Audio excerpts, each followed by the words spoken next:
I do stand up basically, and then I just sort of weave in my own original music, and they're mostly love songs. Well, what a pleasure it is to have Biddy O'Loughlin and her beautiful daughter Dolly on Comedy Legends with Bevo. Thanks for having us. So the show that we've just had recently at Adelaide Fringe and going towards the rest of the year as well is called Funny Girl Sad Songs. Tell us all about it. Yeah, Funny Girl Sad Songs. Actually, I stole the title from a guy. I was at the Garden of Unearthly Delights opening party a couple of years ago, and someone said, "Oh, Biddy, that's like funny girl with sad songs," and I was like, stealing that. So yeah, it's comedy but original music that's not funny. Okay, interesting. Can be amusing, but it's just normal songs. So I put it under cabaret because it's not strictly stand up. Yeah, and had a good run. So you've done the Adelaide Fringe, and you've got the rest of the year to look forward to as well. Yeah. How was it like doing live shows again after what we've seen the last couple of years? Yeah, it was good. Doing a whole Fringe festival was pretty intense with a 9-month-old baby. She's nearly 10 months now, but I loved it. And living in the city, we've got an apartment right near my venue. So I was like, when I got that lease, I was like, I have to do the Fringe. I can't not do the Fringe with this location. So we lived around 200 metres from my venue, and yeah, getting up every night and singing and telling stories was a joy.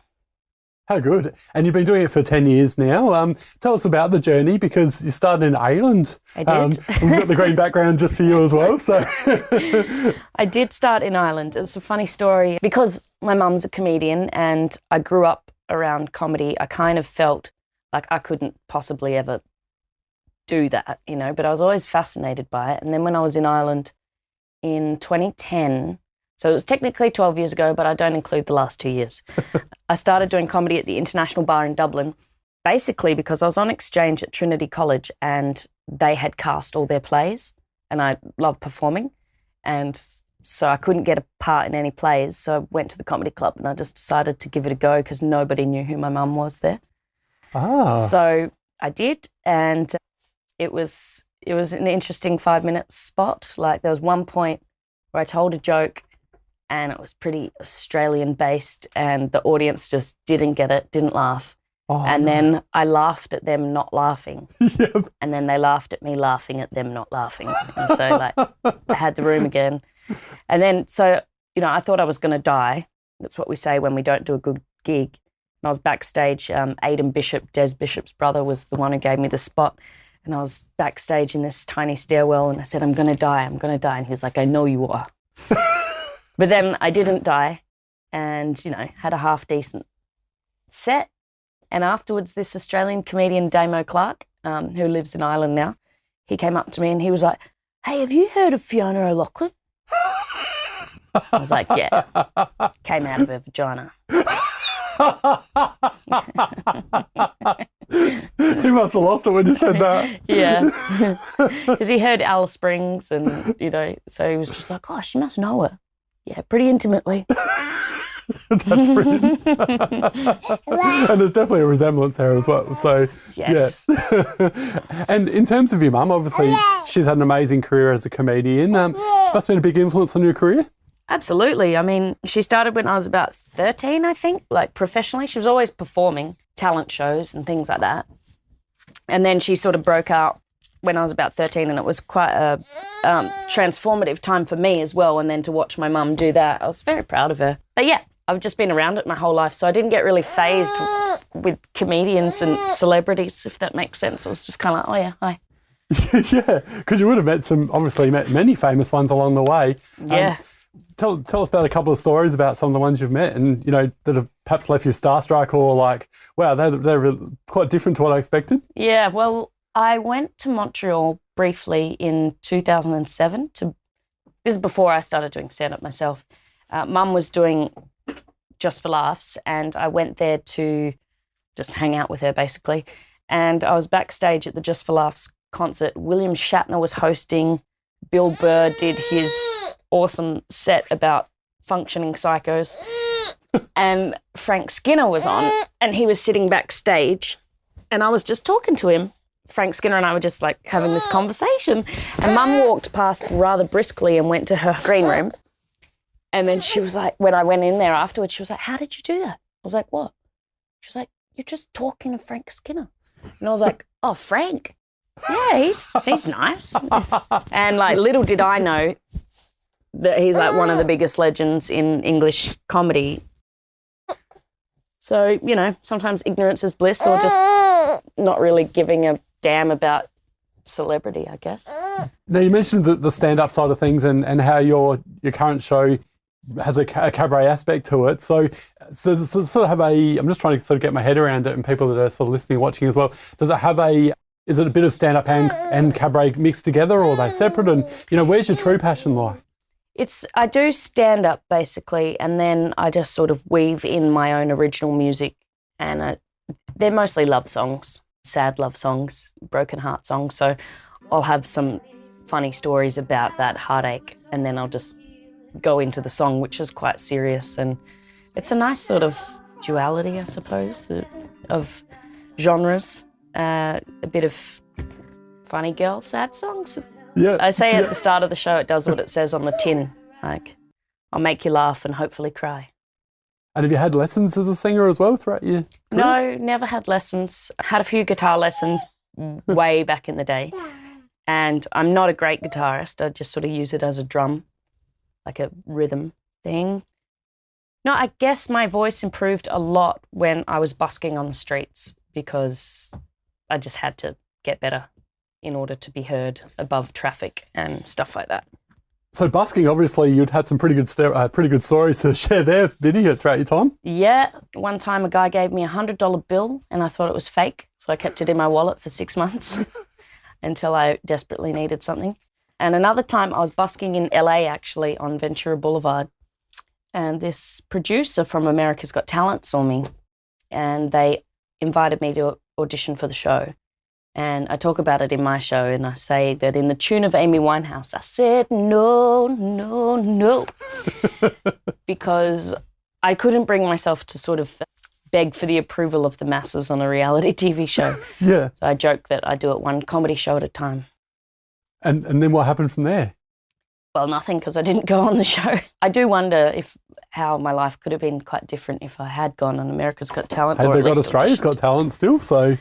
Well, they emailed me even years before that, and I don't know how they got my email address, but they also invited me to audition, and again I said no. I don't know, I was just couldn't do it. It was strange, but I didn't. It's not for everyone, I guess. Like, Yeah. Yeah. I mean, I say fair play to people who go on those shows. I just wasn't able to do that. Yeah. That makes sense, yeah. No, 100%. Yeah. And in terms of, you know, your passion for comedy, you spoke about your mum. Obviously, she's had an influence on your career, but it's not always been your mum. You know, where did that passion first start? And, you know, who's been some of the idols or influences throughout your career?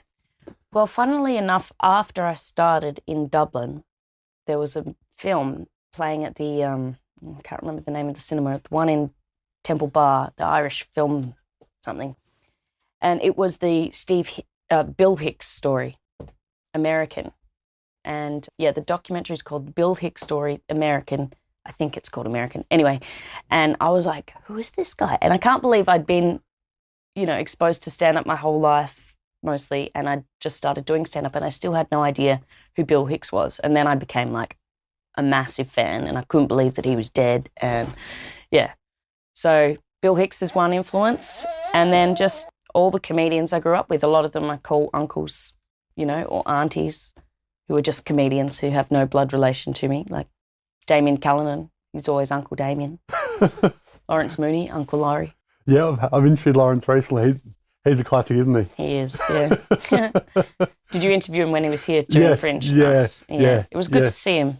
Oh, he's doing it, like, the voices that he does and stuff are just absolutely, I was just almost in tears. Yeah. It's just amazing. His Yeah. Russell Crowe and, Yeah. you know, the Malcolm Turnbulls and stuff Yeah. that he does. And yeah. Oh, we should have an SNL just for Lawrence Mooney in Yeah. Australia. Absolutely. Yeah. And you mentioned before you were born and bred in Northern Territory. It would have been pretty hot there. How do you sort of cope with the cold winters in Adelaide? Oh, I love it. Like, when I moved to Ireland, I felt an affinity for the place, and I was like, this is where I'm meant to be, because I was not designed for the desert. Like, basically, though, people often ask me why I don't have a tan because I grew up in Alice Springs, and I say, well, I didn't go outside. You know, I stayed inside, put a hat on. Yeah. It's just too hot.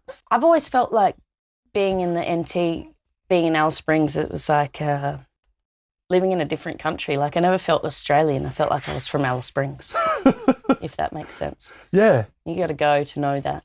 Yeah, I've never been to NT before. It's definitely on the wish list Really? for sure. Yeah. Yeah, you should get up there. Yeah. I mean, I prefer the winter in Alice because it's like 25 degrees, blue skies.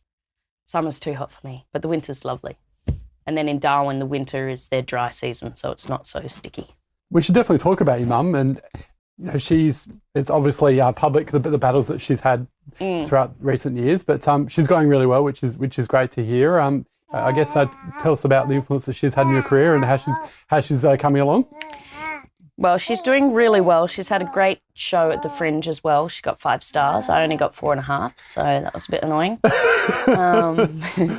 No, I'm really proud of her and where she's at because she's, definitely fought a lot of battles, personal and otherwise. And she's got a great new venue at I think it was where the old Tuxedo Cat is on Curry Street. Oh, right. And it's now called Arthur's Art Bar. And she's the resident artist there for a few months. And she's really passionate about stand-up and bringing the best acts she can find to Adelaide one day. And just, facilitating a place for people to play. Love it. Yeah, it's cool. Did you get there? Arthur's Art Bar? I didn't because baby, but... Yeah, no, I didn't. I saw, I was been very fortunate with the Comedy Legends Bevo to sort of be able to see lots of great artists at the Fringe, you know, and it's just, there's so much amazing talent out there, yourself included, Biddy. So, and the rest of this year, what's the plans going forward? Well, I haven't quite decided. I've sort of penciled in Edinburgh, but I'm not sure if it's going to happen this year with this show. It would be really cool to go, but it's quite expensive. Yes. I might need to start modelling a baby, a Bond's baby maybe. Yeah. No, I don't know. I'd love to tour with the show, maybe even with Mum, because we did a show together at the Austral Hotel and it was really successful. Like we did half an hour each basically. That'd be so good. And then because I had Dolly on my chest, it was 3 generations on one stage, which was pretty cool. Now, Biddy, obviously your mum Fiona has been an amazing support to you and you've been really fortunate to have her throughout your stand-up career. You know, what sort of advice and expertise has she sort of provided towards you, that professional support? It's only been actually in the last couple of years, even though I've been doing stand-up for a little bit, like on and off for 10, 12 years basically. But it's only in the last couple of years that I've actually reached out to her. Before I didn't. I was afraid she was going to get jealous, which is just crazy, but that's how I processed it. And I didn't really look to her for advice, but in the last few years, we've really bonded over comedy and what we love. And when she saw me do the Rhino Room just late last year, it was when she kind of clicked and went, oh, she can do this.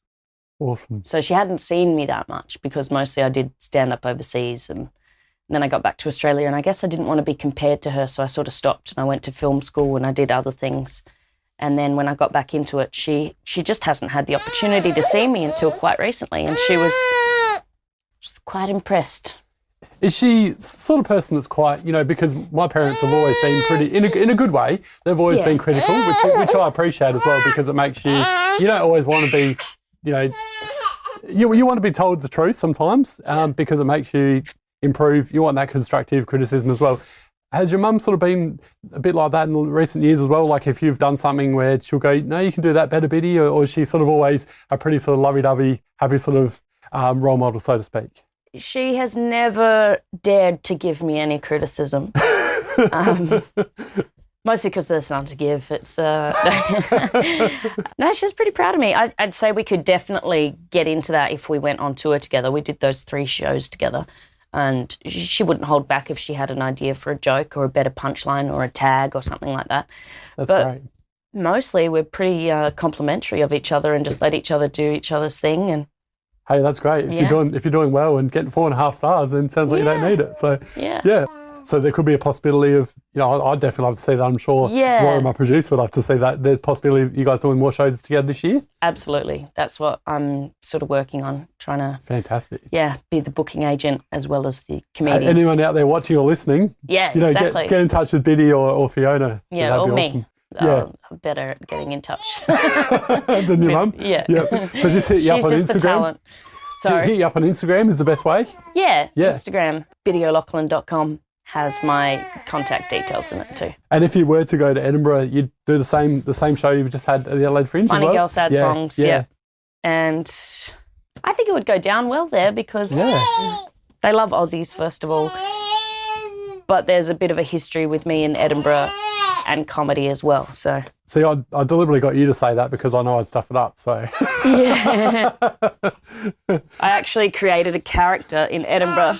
It was after the first Fringe I ever did. I did the girl who thought she was Irish. That's my microphone. And my mate Benny Boot, he's a comedian. We were sitting in the park together, and he went, "Biddy, sometimes you look like a frightened rabbit in headlights." And by the time we walked to a cafe, which was only 300 metres away, my mind was like, brrr, and I had this character, Bill the Rabbit, who was a stand-up, and he was perpetually frightened, but he did it anyway.